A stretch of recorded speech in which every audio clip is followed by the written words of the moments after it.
ভবিষ্যতের কথা, এই বীরভূম জেলার ভবিষ্যতের কথা, এই বীরভূম জেলাকে তাদের থেকে আমাদের লোকেরা পাশাপাশি করে নাকি অরূপ সাহার মতো শিক্ষিত ভদ্রলোক যুবক যারা রাষ্ট্রের জন্য নিজের জীবনকে সমর্পিত করার চিন্তা ভাবনা নিয়ে সামনে এসেছে, তারা এই বীরভূম জেলাকে কাঁপিয়ে বেড়াবে।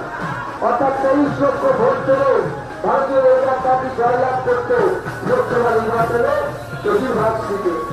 এবার 91 লক্ষ নাম কেটে বাদ হয়েছে, যার মধ্যে 34 লক্ষ মৃত ভোটার, যার ভোট তৃণমূল কংগ্রেস প্রার্থী দিতে দিয়েছে 7টা ভোট পর্যন্ত।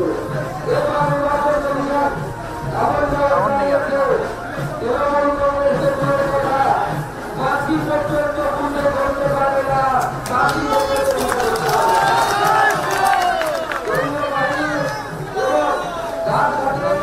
বিভিন্ন রাজ্যের সশস্ত্র পুলিশ এসেছে। আপনারা দেখেছেন গত কয়েকদিন আগে এক তৃণমূল নেতাকে কেন্দ্রীয় বাহিনীর থাপ্পড় খেতে হয়েছে। তৃণমূলের এক প্রাক্তন কাউন্সিলর মানুষকে ভয় দেখাচ্ছিল, বলছিল যে যাকে ভোট দেবেন বিজেপিকে যদি ভোট দেন আমাদের কাছে অ্যাপ আছে, অ্যাপ দিয়ে দেখে নেব। এই মিথ্যে কথা বলার জন্য তার বিরুদ্ধে নির্বাচন কমিশন এফআইআর করেছিল। এখন তৃণমূলের সেই প্রাক্তন কাউন্সিলর কৃষ্ণ দাস, তার নাম, কলকাতার দত্তাবাদের কাউন্সিলর, 14 দিনের জেল হেফাজতে আছে। ভেবেছিল পশ্চিমবঙ্গের পুলিশ, কিছু করবে না। বাবা, এর নাম নির্বাচন কমিশন। বাঘে ছুড়ে 18 ঘা, পুলিশ ছুড়ে 36 ঘা, আর নির্বাচন কমিশন ছুড়ে 56 ঘা। সেই 56 ঘা যেটা কেন্দ্রীয় বাহিনী 75,000 লাঠি কিনে এনেছে নাকি শুনেছি। আমি বলেছি 75,000 লাঠির অর্ধেক যেন পশ্চিমবঙ্গের তৃণমূল নেতাদের গুন্ডাদের পিঠের উপরে ভাঙা হয়, তবেই পশ্চিমবঙ্গের নিরপেক্ষ নির্বাচন সম্ভব হবে, তাদের নিরপেক্ষ নির্বাচন হবে। তাই যত গুন্ডা, সে কাজলের হোক বা তৃণমূলের ছান ছাড়ানো বাঘের হোক, মোটা বাঘ, জেল ফেরত বাঘ, সব গুন্ডাদেরকে পরিষ্কার বলছি, এখনো সময় আছে, শুধরে যাও। 5 তারিখের পর যদি আমরা শুধরাতে শুরু করি, যোগী স্টাইলে শুধরানো হবে, কিন্তু উত্তরপ্রদেশের স্টাইলে শুধরানো হবে। এবং স্পষ্ট করে বলে দিচ্ছি, মহিলাদের উপর অত্যাচার যারা করবে, মহিলাদের গায়ে যারা হাত দেবে, যারা মহিলাদের সম্ভ্রম হানি করবে, তাদের বাড়িতে বুলডোজারও যাবে। এটা ভারতীয় জনতা পার্টির গ্যারান্টি, মোদীর গ্যারান্টি।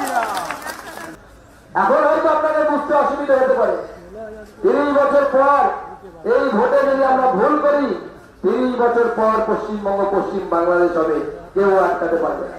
আপনারা বীরভূমের লোক, দেশভাগের স্মৃতি আপনাদের নেই। আমার ঠাকুরদা পূর্ববঙ্গ থেকে এসেছিল, আমাদের দেশভাগের স্মৃতি আছে, বগুড়া থেকে এসেছিল। আমরা জানি, আমার ঠাকুরদার কাছ থেকে গল্প শুনেছি, বগুড়া ছাড়া 3 মাস আগেও তারা জানতো না যে এই দেশ ছেড়ে, নিজের মন্দির, নিজের জমি, নিজের পুকুর ছেড়ে ভারতে আসতে হবে। তৎকালীন ভারতে, নতুন তৈরি হওয়া ভারতে আসতে হবে। তখন ওটাও ভারত ছিল 3 মাস আগে। 3 মাস পর সব পর হয়ে গেল। নিজের পুকুর লোকের হাতে, নিজের মন্দির লোককে অপবিত্র হলো, নিজের স্ত্রীর ইজ্জত বাঁচাতে, নিজের ছেলে মেয়েদের ধর্ম বাঁচাতে, নিজের গলার কাঠের মালা বাঁচাতে, গণেশ মাথার উপরে সিঁদুর বাঁচাতে আমার ঠাকুরটা ওপার বাংলা থেকে এপার বাংলায় আসতে বাধ্য হয়েছিল। এবার কোথায় যাবে? গুজরাট, ইউপি, মধ্যপ্রদেশ, কোথায় গিয়ে ছেলেটাকে পাঠাবেন? আমেরিকা। কতদিন পালাবেন? কাজল শেখের ভয়ে পালাবেন, অমুক শেখের ভয়ে পালাবেন, নিয়ামত শেখের ভয়ে পালাবেন। পালাতে পালাতে তো দাদা দেয়ালে পিঠ থেকে গেছে, তাই আর শেখের ভয়ে পালানোর সময় নেই। পারলে শেখে দিন শিখে করে, তাহলে পরে সময় আসবে আপনার বাচ্চারা এখানে বাঁচতে পারবে। তাই এবার আপনার একটা ভোট শুধু নরেন্দ্র মোদীর মাথার উপর একটা আশীর্বাদ নয়, এদের বিরুদ্ধে আপনার প্রতিবাদ, এদের বিরুদ্ধে আপনার আশীর্বাদ নরেন্দ্র মোদীর মাথার উপরে। বাংলা হান্টের আরো খবর দেখতে নজর রাখুন। বাংলা খবর মানেই বাংলা হান্ট।